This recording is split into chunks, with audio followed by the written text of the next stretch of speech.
listed as unsafe. So his good deal, I think his total shop bill was just over $34,000 with labor. so double as what he paid for the machine. You can buy that same machine brand new for $68,000. Oh jeez. And he ended up with a 6-year-old one with $2,400 on it for more money than a new one. Looks like the boys at Top Notch are busy today. Holy crap. Did you get a cast loader in or two? Couple. Ah, holy crap, you guys. Well, that's that Genesis. That's that the little more inexpensive one, right? Yeah, I think it's like 38.5 or something. Yeah. That's a damn good deal. That's a damn good You can't deal. buy nothing less than 40 grand these You days. can't buy nothing. Yeah. So what do you got going on? I'm picking up a lift from you guys today. Yeah. So we gotta find Harry Fleagle. We gotta find Harry. We gotta find the man in the yellow Crocs. Yeah. Oh, there's the boss. There's the team. There's the team. How you doing, Dustin? How you doing, buddy? Hey, Harry. How are ya? Hey, how are ya? Well, What's up with no yellow Crocs? You never have Crocs anymore. we've all... They're at home. We switched to Hey Dudes. Okay. Hey, dudes? Yeah. Are those comfortable? Yeah, they're like feathers. They don't weigh anything. Really? Yeah. Got a lift for me, Harry? Yep. CMC 42F. All right, let's go check it out. Things. I mean, we're going to be using it to build a deck on a second story, but what are guys using these for? I'd say painting, window washing, changing light bulbs in parking lots, that type of stuff. Okay. For the smaller ones, the bigger ones are primarily used in the tree industry. Tree industry. So a little guy like this is going to be more of Your general contractor doing stuff on a house, replacing light bulbs. how high will it go? 42 feet. Okay. And this is made by CMC? Yes. Okay. What power is this guy? Little Honda. Okay, good choice of engines. A little Honda gas engine.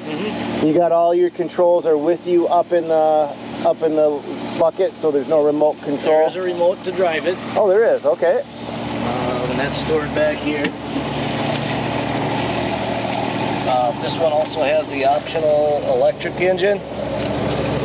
So if you want to plug it in when you get to your house because you don't want the Honda running, so you can talk to whoever's working on the deck, you can just plug it into your wall and switch it to electric mode and it'll run on a power cord. Wow. That you just turn it over to the battery and it'll switch the battery. So some people actually use these inside like a church or a mall. I was going to say they probably put that together for inside work. Right. Okay.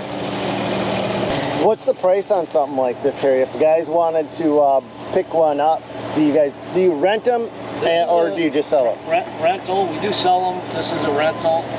I want to say they're 60,000, but I have to get back to you. Jeez, everything is so expensive.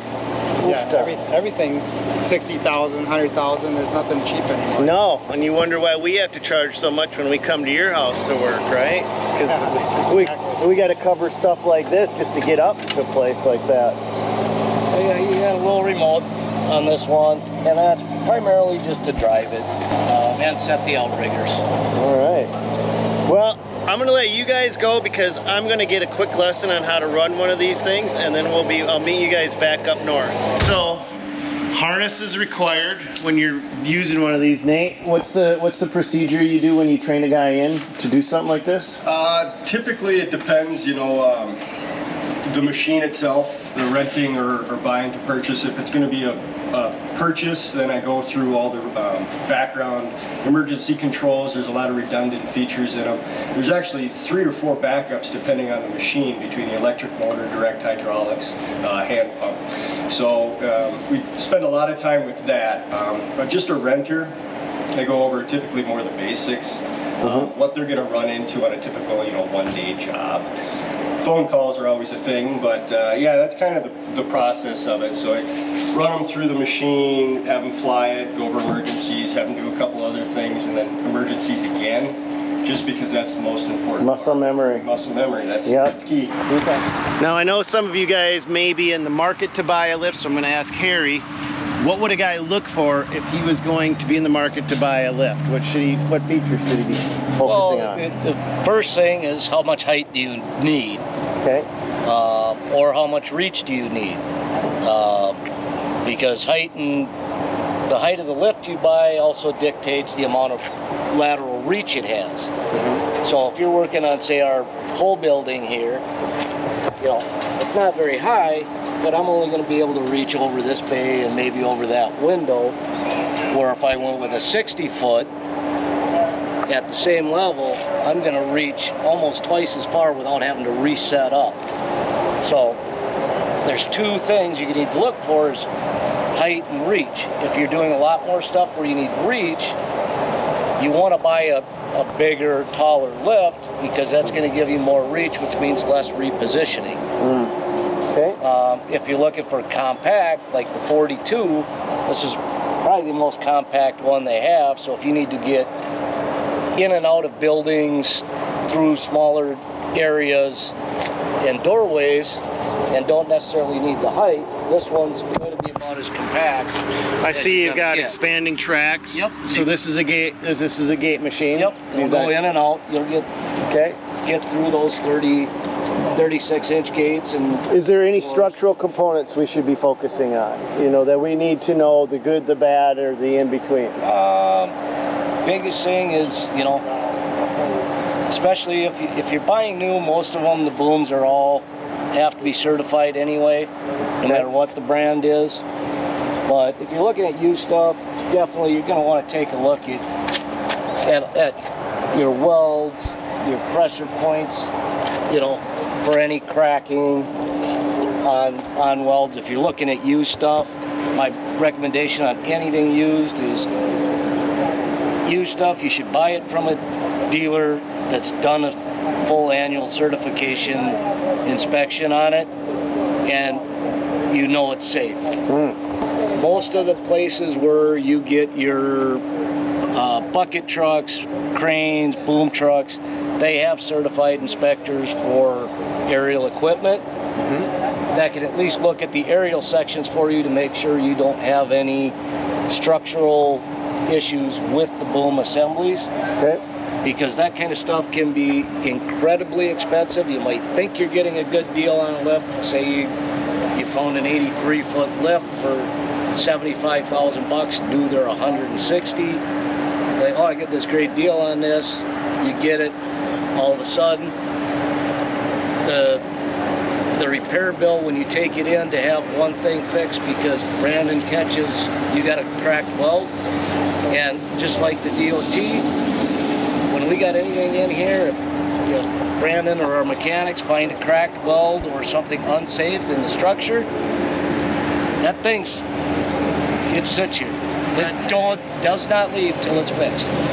So you're saying what could be a good deal can bite you in the butt pretty damn fast if Really? you don't catch the nuances. So get it inspected, or go through a shop that will inspect it for you, or have somebody that has an eye for this stuff check it out. Well, really, really fast. We had, not on a CMC, but on a Nifty 50, smaller, the green ones. We had one, the guy he goes, yeah, the turret was just sloppy when I bought it, but I got it for 30 grand, and everything else online was 45. If I recall, our cost on the parts was somewhere around $22,000. And he couldn't get that out of Just here on our parts. because you guys are obligated to hold on to it. Yep. Is that right? Yep, I can't give it back to you because if you die in it, if I give it back to you, it's back on us. Well, what It's happened listed was as unsafe. that So his good deal, I think his total shop bill was just over $34,000 with labor. so double as what he paid for the You machine. can buy that same machine brand new for $68,000. Oh, jeez.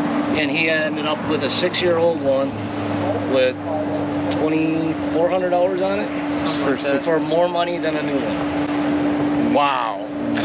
That's a really crappy deal. All right, that story has to go in this video as long as my camera stayed on. Yes, it stayed on. All right, I'm gonna learn how to run this thing, and then we're going north. So I will see you guys north. We made it just fine.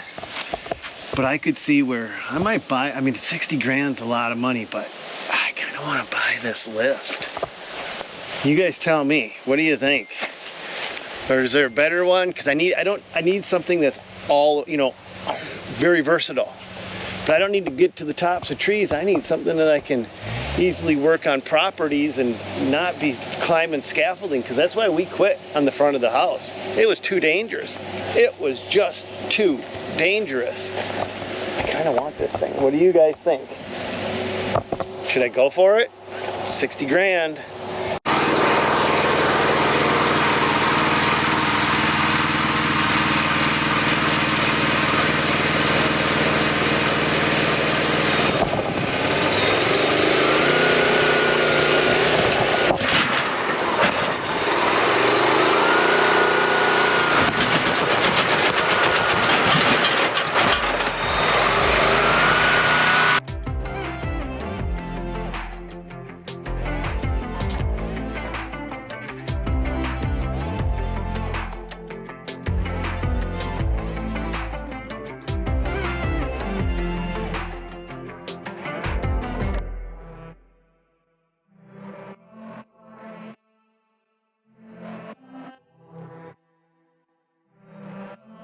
We tackled a project that was far too dangerous for us to do with any other piece of equipment. We'd actually tried to do it in the past, but it just wasn't gonna happen.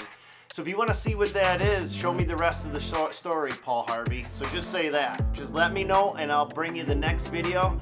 And I'm probably just gonna title it, "It was far too dangerous to do any other way," because it was without this thing. But that's it for this one. God bless. Go get them, you guys. Let me know if I should buy this or not.